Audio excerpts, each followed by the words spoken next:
kartoonkeena maanta waxa uu ku bilaabmayaa nin furaya talaagadiisa duuga ah ama qadiimiga ah, isla markaas isagoo xidh isleh ayaa albaabkii iyo gacantii talaagada jabayaan kadib uu ka murugoonaya talaagadiisa qadiimiga ah. Isla markiina talaagadii ayaa arkaysa isaga oo sita joornaal ay ku sawiran tahay talaagad cusub kadib way cabsanaysaa oo waxay isleedahay talaagada cusub ayuu soo iibsanayaa oo adiga waa uu ku tuurayaa. Talaagadii oo ka murugaysan waxa ay aragtay ayaa damcaysa inay meesha iskaga kacdo, laakiin waxa furmaya albaabkii talaagada ee dabaqan hoose. Sidoo kale waxaa jiidanaya xadhigii ay dabka ka qaadanaysay. Markay iska furto xadhigii ayaa waxay go'aansanaysaa inay guriga ka baxdo oo ay iskaga tagto meesha.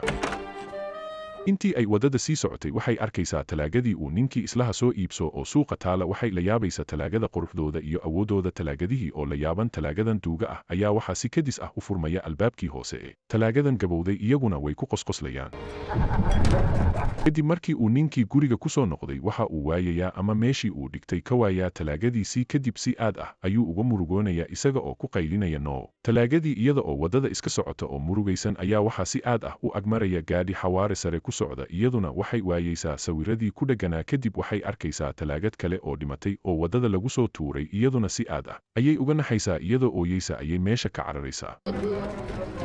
Kadib ninkii lahaa talaagadan duuga ah ayaa waxa uu arkaya sawir ka mida sawiradii ku dhegganaa talaagadiisii duuga ahayd. Wuxuu soo maraya talaagadihii ku qosqoslayay talaagadiisii duuga ahayd. Wuxuu weydiinayaa inay arkeen talaagadiisii, iyaguna waxba uma sheegayaan, laakiin waxaa si hoose ugu sheegay inay halka martay mishiin yar oo halka hoose yaalay. Talaagadii oo aad iyo aad u niyad jabsan ayaa waxay tagtay meelaha qashin qubka loogu talagalay. Waxay iska fadhiisanaysaa leexo meesha ku taalay. Kadib way la goday. Si kadis ah ayaa waxay iskugu arkaysa sawir ku yaala albaabkeeda hoose. Waxay ogaanaysaa inuu lahaa mulkiilaheedu hore. Iyada oo ka xun waxa ku dhacay ay iska tuuraysaa sawirkii.